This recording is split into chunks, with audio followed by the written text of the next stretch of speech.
Bom dia, estamos juntos mais uma vez, para trazer uma palavra de reflexão para a nossa vida. E hoje eu quero me basear num texto de Lucas, capítulo 14, e o verso 27 e 28, que diz assim, ó: grandes multidões acompanhava, e ele voltando-se lhe disse: se alguém vem a mim e não aborrece seu pai e sua mãe, e a mulher, e filhos, e irmãos e irmãs, e ainda a sua própria vida, não pode ser meu discípulo. E qualquer que não tomar a sua cruz e vier após mim, não pode ser meu discípulo. E o 28 diz assim, pois qual de vós, pretendendo construir uma torre, não se assenta primeiro para calcular, e dispensa e verifica se tem meios para concluir, para não suceder que, tendo lançado o alicerce e não podendo acabar, todos os que vierem zombem de ti. Está aqui um texto de Jesus, que ele é o mestre por excelência. Aqui ele dá uma lição, que não existe discípulo, não existe evangelho sem cruz. E o que ele está dizendo aqui, cruz é preço, Todos os discípulos têm que pagar preço, tem que estudar, tem que ler, tem que orar, tem que jejuar, tem que pagar preço. Cruz é preço, tem que pagar preço. Não existe evangelho sem cruz. O evangelho que está sendo pregado, que é o evangelho de fanfarra, um evangelho aí de facilidade, um evangelho aí de toma para cá, toma para lá. Esse evangelho sem cruz não existe. Isso aí é um factoide que inventaram. Isso aí é uma ilusão que criaram. Não existe isso. Jesus Cristo mesmo aqui, que é o mestre por excelência, ele está dizendo que se não tomar a sua cruz e não seguir, não será seu discípulo. Então você vai observando o próprio Senhor Jesus Cristo, que está dando esse ensinamento, não sou eu. Isso aí não adianta você me criticar, porque não sou eu que estou inventando isso. E aí agora o próximo o versículo 28, que diz aqui, se você for construir uma torre e você não sentar, não fizer planejamento, você depois vai parar no meio do caminho, sua obra, e depois as pessoas vão rir de você. Aí nós vamos nos ater em dois viés, o espiritual e o material. O espiritual é o seguinte, meu irmão, tem pessoas que aceitam Jesus hoje e ele agora vai só na emoção, ele não planeja nada, ele vai só na emoção.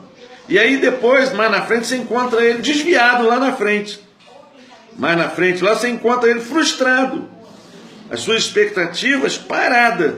Por quê? Porque ele não parou, ele não fez ali, meu irmão, os cálculos, ele não estudou primeiro para depois ele ter base. Ele já quer avançar, só na empolgação. Aí depois você encontra o quê? É o que Jesus está dizendo aqui. Depois você encontra as pessoas rindo dele. Porque ele pegou um projeto e não concluiu. E Jesus está dizendo assim, aí depois que você lançar o alicerce é quando você aceita Jesus. Você lançou o alicerce. Mas agora, meu irmão, você tem que começar a construir a torre. Todo dia você tem que botar um tijolinho lá na torre. Todo dia, até construir sua torre. Senão você para no meio do caminho, e aí depois as pessoas vão rir de você. As pessoas que mais gostam de rir do desviado. E aí, às vezes, as pessoas estão rindo de você, a culpa é sua mesmo. O outro viés é o viés material, que o próprio Senhor Jesus Cristo que está dando uma lição. Ele diz o quê? Se você pegar uma torre para construir, você sentar e fazer planos, você fazer projeto. Aí nós vamos no viés material, que diz o seguinte, meu irmão, quantas pessoas aí que já não fizeram planos e já não pararam a casa no meio do caminho? Já está na altura da janela. Já está ali a ponto de laje, ele para. É porque ele não projetou. Ele não fez ali os cálculos. E aí depois passa vergonha.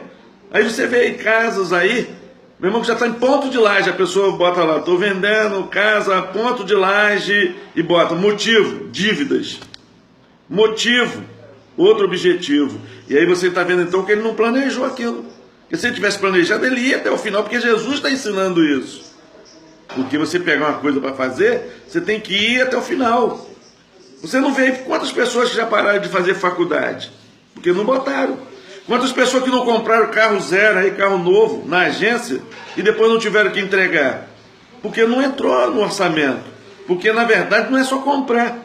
Você, quando compra um carro, você tem lá IPVA, você tem lá seguro, você tem lá a manutenção do carro, você tem a prestação do carro, e aí você, às vezes, não botou isso no seu orçamento. Aí depois, tem que ir lá na agência entregar, pagou a metade, tem que ir lá entregar.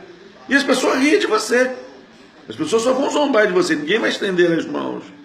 E aí você então vai percebendo que o próprio Senhor Jesus Cristo está ensinando aqui. Se você for pegar um projeto para fazer, você senta primeiro, faz o cálculo, orçamento.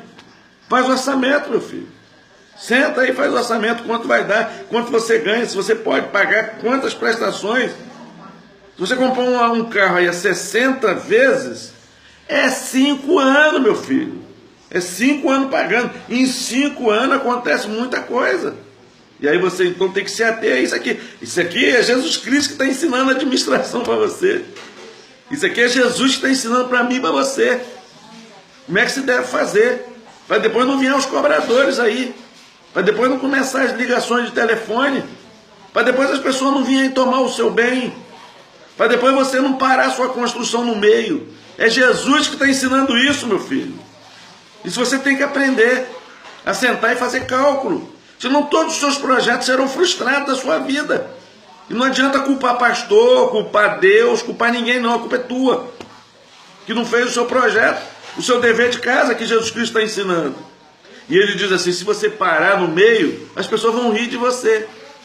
Então Jesus, que é o mestre por excelência, isso aí eu não estou inventando não, tu vai ler aqui no livro de Lucas, capítulo 14, no verso 27 e 28. Jesus ensinando tanto para a sua vida espiritual como para a tua vida financeira, a tua vida física.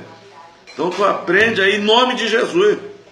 E aí o próprio Senhor Jesus Cristo ele disse, aquele que somente ouve e não coloca em prática, é semelhante ao vento.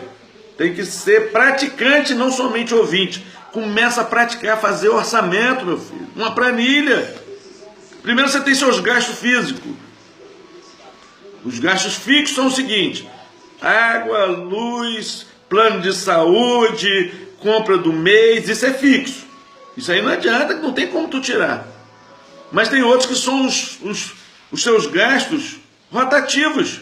Aquele que é pizza, aquele que é entretenimento, aquele que é outras coisas. Isso aí você pode aí fazer aí um movimento neles. Isso aí você pode ver onde você está gastando o seu dinheiro. Então a primeira coisa que você tem que fazer é identificar onde você está gastando o seu dinheiro. Você tem que saber onde está indo o seu dinheiro. E para isso você precisa de fazer uma planilha de orçamento doméstico. Você precisa de fazer. Aí Deus vai te abençoar grandemente.